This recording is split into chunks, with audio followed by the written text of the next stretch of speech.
Salut les gang, aujourd'hui je vous parle de 3 muscles secrets pour vous permettre de lancer plus fort et ça part maintenant.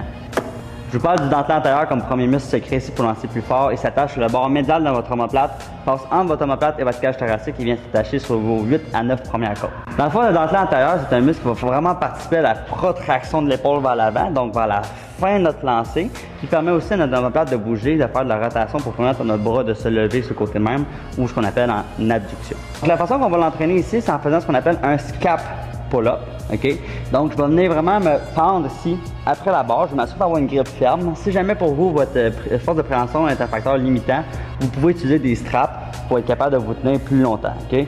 Par la suite, je vais vraiment me laisser pendre dans le vide et je vais vraiment laisser mon corps, comme vous pouvez voir, le descendre le plus bas qu'il peut aller avant de décoller mes pieds du sol. Je ne veux pas rester pogné ici dans les airs. Je veux vraiment être capable de laisser ma cage thoracique descendre vers le sol. Okay? Une fois dans le bas de cette position-là, tout ce que je vais faire, c'est comme si je voulais amorcer de faire un pull-up, mais je vais avoir aucun mouvement au niveau de mes coudes. Ça va seulement se faire au niveau de mes omoplates et de mes épaules. Donc, je me pars ici, vraiment en bas, et je fais juste monter le plus haut que je peux, comme si je montais mon sternum vers le plafond. Si, dans votre cas, votre dentelé antérieur est très peu développé et a de la misère à se contracter lui-même, vous allez avoir de la misère à faire ce mouvement-là avec beaucoup de contrôle, surtout dans la portion où vous allez redescendre. Okay? Fait que ça, c'est vraiment important. Ça va permettre à votre omoplate de bouger librement et vous permettre de lancer plus fort et ça très rapidement. Donc, les prochains muscles que je vais vous parler, c'est les muscles pronateurs et supinateurs au niveau de l'avant-bras qui vous permettent, dans ce cas-ci, d'amener votre paume vers le sol ou vers le ciel sans avoir aucun mouvement à l'épaule. Donc, c'est vraiment des muscles qui sont responsables de ça, qui sont très impliqués lorsque vous lancez surtout des balles à effet. Mais du moment que vous lancez une balle, ces muscles-là, tout dépendamment si c'est un pronateur ou un supinateur, vont vraiment être très sollicités. Donc, pour ce faire, je vais prendre cet outil-là ici où je vais amener la poignée directement vers le bas, ou je devrais dire l'attache à ce moment-là, le plus bas possible. Une fois que notre outil est installé ici, ce que je vais faire, je vais commencer avec le pouce qui va faire face vers la machine. Donc, on va vraiment venir travailler ici la pronation de l'avant-bras, donc ramener la paume vers le sol. OK? Donc, je vais prendre l'outil comme ça ici, bien formé, légère flexion au coude ici. Je peux avoir un petit peu plus de flexion au coude qui se produit lorsque je fais l'exercice, c'est pas dramatique, mais essentiellement, je veux quasiment aucun mouvement au coude ni à l'épaule. OK? Donc, je m'amène ici tout simplement et je vais vraiment m'assurer de rouler le plus longtemps que je peux la corde en entour de ma main. Souvent, le monde a tendance à rouler en haut. À ce moment-là, je vais travailler vraiment mes muscles qui font de l'ABD du poignet. OK? Donc, je place comme ceci, je vais vraiment s'enrouler autour de ma main, je vais chercher le plus loin que je peux dans mon mouvement de pronation ici. Et ce mouvement-là, je vais être capable de le faire en contrôle pour des séries d'approximativement 10 répétitions.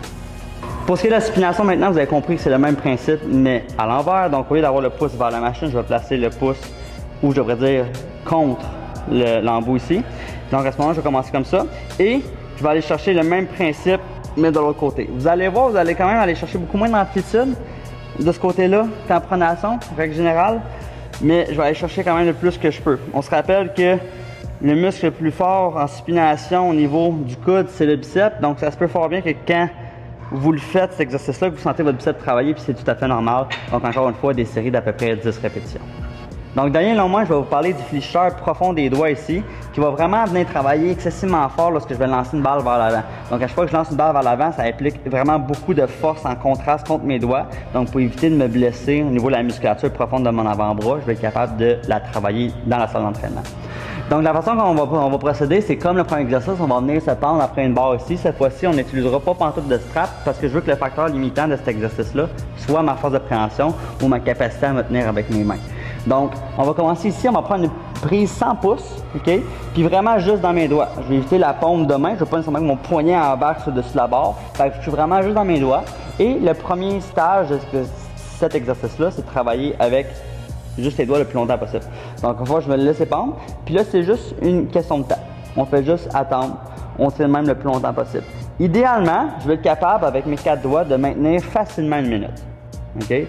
Si pour vous autres, à ce moment-là, le 1 minute devient quand même relativement facile, ce qu'on peut faire, c'est tout simplement commencer à enlever un doigt. Enfin, je peux aller à 3 doigts en commençant en enlevant mon petit doigt. Fait que après ça, je répète le même principe. Jusqu'à temps que pour moi, ce soit facile de maintenir 1 minute de temps. Puis je peux faire ça jusqu'à 2 doigts, qui sont effectivement mes 2 doigts que j'utilise quand je lance. Okay? L'utilité d'aller à 1 n'est pas vraiment très pertinent dans le cas des joueurs de baseball, mais c'est des choses qui existent. Mais on va essayer d'aller à 2 doigts à ce moment-là. Puis si vous êtes capable de le faire relativement plus longtemps qu'1 minute, ce sera encore mieux. Donc, j'espère que vous avez apprécié la vidéo d'aujourd'hui. Ces 3 petits muscles secrets-là vont vous permettre de lancer plus vite et ça dès maintenant si vous pouvez les incorporer dans vos séances d'entraînement. Ciao!